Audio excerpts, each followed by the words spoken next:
Hello students, आज के video में आइए सुनते हैं निराला जी की कविता स्नेह निर्झर बह गया है। इस कविता में देखो, कवि जो है ना वो बुजुर्ग हो गया है, बूढ़ा हो गया है।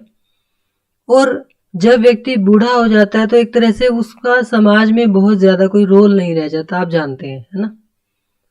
तो कवि को भी अब ऐसा महसूस होने लगा है कि वो बूढ़ा हो चुका है और उसके घर परिवार के जो लोग हैं या समाज के जो लोग हैं उनको उसकी जरूरत नहीं है। ठीक है ना। तो यहाँ पर बड़े सुंदर उदाहरण देकर कवि ने इस बात को स्पष्ट किया है। देखो बच्चों, कवि कहता है स्नेह निर्झर बह गया है। निर्झर तो आप समझते हैं, झरना। कवि कह रहे हैं कि मेरे हृदय से या मेरे लिए जो स्नेह का झरना है वो समाप्त हो गया है, खत्म हो गया है। रेत ज्यों तन रह गया है। और जैसे झरना खत्म होगा तो क्या होगा, वहां रेत रह जाएगी। इसी तरह से जब स्नेह उसके जीवन से खत्म हो गया है तो उसका जीवन रेत की भांति रह गया है। आम की यह डाल जो सूखी दिखी, कह रही है अब यहाँ पिक या शिखी, नहीं आते पंक्ति में वह हूं लिखी, नहीं जिसका अर्थ। ठीक है ना। देखिए, कवि आम के पेड़ का उदाहरण देता है। कवि क्या कहता है कि आम के पेड़ की वो डाली जो सूख जाती है, वहां पर कोयल या मोर अब नहीं आते। पिक मतलब कोयल और शिखी मतलब मोर। देखो, जब आम का पेड़ फलों से लदा होता है तो वहां पर खूब कोयल आती हैं, खूब मोर आते हैं, है ना। और हमें भी लालच रहता है कि कब वो आम पकेंगे और हम उनको खाएंगे। लेकिन अगर कोई आम का पेड़ या कोई भी फल देने वाला पेड़ सूख जाएगा तो उस पर कोई पक्षी नहीं आएगा और किसी भी व्यक्ति को उस पेड़ की कोई चाहत नहीं रह जाएगी, है ना।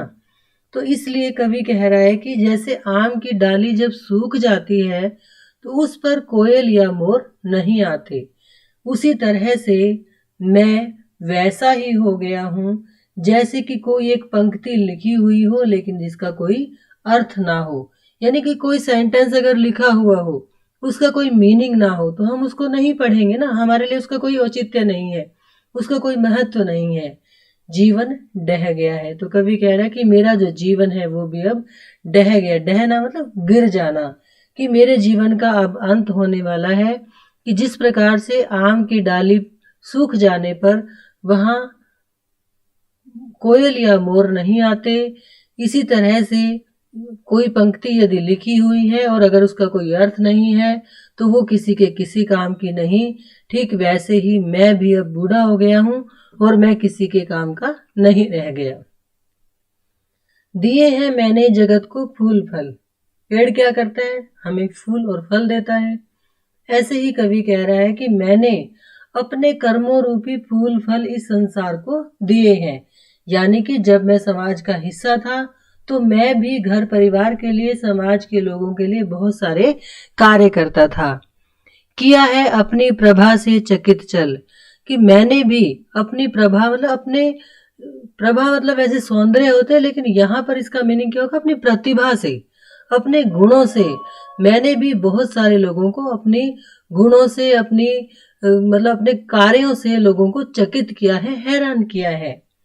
पर अनश्वर था सकल पल्लवित पल, लेकिन सारा का सारा वो जो पल्लवित पल थे वो अनश्वर थे, अमर थे। लेकिन ठाठ जीवन का वही जो डह गया है, वो जो जीवन के मेरे ठाठ थे वो अब डह चुके हैं। यानी कि वो जो पल्लवित पल थे वो वही रह गए, वो आगे तक आकर लोगों को याद भी नहीं रहे।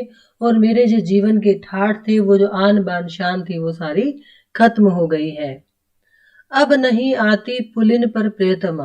पुलिन मतलब नदी का किनारा, कि मुझसे मिलने के लिए अब नदी के किनारे पर प्रियतमा नहीं आती। क्यों नहीं आती? क्योंकि अब मैं बूढ़ा हो गया।